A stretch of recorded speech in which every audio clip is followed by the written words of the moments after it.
Sri GVL Narasimha Rao. Sri GVL Narasimha Rao. 10 minutes only. Thank you, Vice Chairman, sir. I'd like to start my brief speech with a wise saying by former American President Abraham Lincoln. Abraham Lincoln said, "No man has a good enough memory to be a successful liar." इतनी अच्छी याददाश्त किसी की नहीं होती है जिससे वो कामयाब झूठा बन सके। ऐसे बार बार कोशिश हमारे विपक्ष के द्वारा होता रहा है। And they wean all the time fake narratives, and they try and make people believe in, but they fail because you can't be a successful liar, as Abraham Lincoln famously said. What is the fake claim number one? India's rich. I think in both the houses I've heard speakers say that India's billionaires have become suddenly rich, as if this has happened in the last 5-6 years. And they quote Oxfam report often. Let me quote from Oxfam India Inequality Report of 2018. What does it say? 4 out of 10 billionaires, Indian billionaires, have inherited their wealth. And all other 6 have actually acquired wealth, accumulated wealth.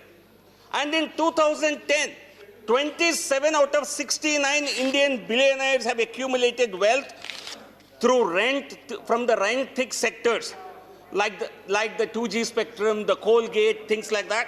The report cites rent-thick billionaires who account for 43% of Indian billionaires. They have accounted 60% of total billionaire wealth. And this has happened, the report, I quote from the report, clearly the wealthiest in India have made their fortunes from crony capitalism rather than through innovation or rules of the market, and the report cites spectrum scam, coal scam. So all the billionaires that you claim have suddenly become rich, they have become rich during the UPA era. So the fake narrative busted. The second fake narrative, oh, there is huge unemployment in the country post-COVID now. So you make it look as if unemployment continues to be a major challenge. It has always been a challenge. But today, let me give you the numbers.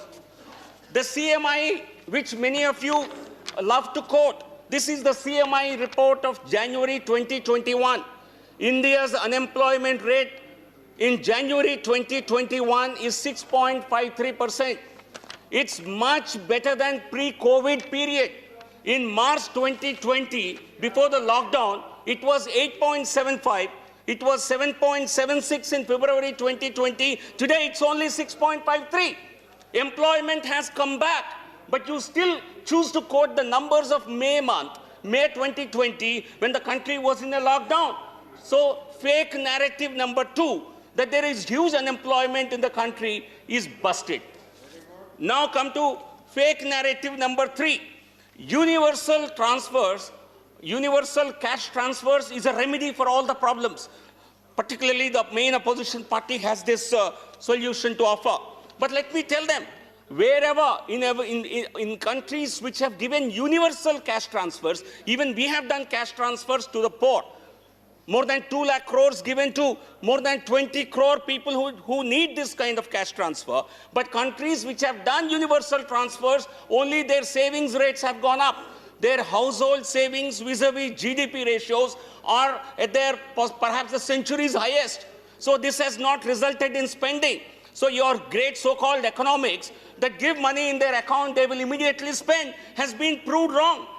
And in fact, Modinomics has triumphed. Because we are able to generate employment, we are able to bring the growth back into the economy. We are, as my colleague said, we have the projection of the highest growth in the next year. This is what World Economic Outlook January 2021 says. We will be the fastest growing economy in 2022. And the global business confidence has come back. Throughout the world, there is a concern about future business growth. In the US, in Japan, in Europe, the business indices, the business confidence indices are all down. India, it's very much up. The inflation, the global worries are about inflation. We've been able to contain inflation even during these periods. How, this is Economist of yesterday, how rising inflation could disrupt world's economic policies. It says how countries which have given large cash transfers are going to experience the worst inflation in many decades. So this, your cash transfer theory, that's again busted. Then India's investment. We are the only country in the world today to have the highest FDI inflows. This is Investment Trends Monitor UNCTAD report, again released only 3-4 days ago. This says the global FDI index, global FDI inflows are down by 42%. In developed economies, they are down by 69%. India is the only country which have positive FDI inflows of 12%, positive inflows. So your next claim also busted. Let me talk about the other claim made here. By PSU privatization, I think some members said, you're actually selling the country. These are very uncalled for and unfortunate comments, and they ought to have been actually removed. Let's let the country remember. जो सदस्य ये बात कह रहे हैं, आपके party पर इल्जाम लगते हैं असेंबली सीट बेचने का, पार्लियामेंट सीट बेचने का, तो इसलिए देश के नाम पर जब हम संसद में बोलते हैं, we expect you to maintain some dignity. ऐसे झूठ बोलने से नहीं, ये आपके पार्टी की नहीं बोल रहे, किसी और के पार्टी के बोल रहे हैं. So similar allegations were made by the speakers from the main opposition party. Please. So I think it's important that we conduct our debates in a dignified manner. We can throw the same allegation against you. We have tried hard. I have tried with a number of data points, recent reports, with references, but the opposition doesn't want to understand. They don't understand when we speak in Hindi. They don't understand when we speak in English. हमारे कुछ मित्र संस्कृत में भी बोलते हैं, वो भी नहीं समझते हैं. So let me now try something in Italian. CA senza peccato scaglila prima patra. What does it mean? No, I'll repeat it. CA senza peccato scaglila prima patra. It means people who commit sins, they should not be throwing stones. I think people who have committed mistakes, people who have committed blunders, people who have actually indulged in crony capitalism, people who have actually ensured that billionaires become much richer, they should not make allegations against the government that is actually inclusive, pro-people, which has cared for the lowest of the, in the lowest of the economic pyramid. So now that I have advised our friends in a language they may possibly want to understand, let me say this. India is developing rapidly in every sector under Prime Minister Narendra Modi's leadership in a mission mode. Today, mission mode, when we say mission mode, we refer to something happening in a very rapid pace. I think it would now be apt to say mission Modi.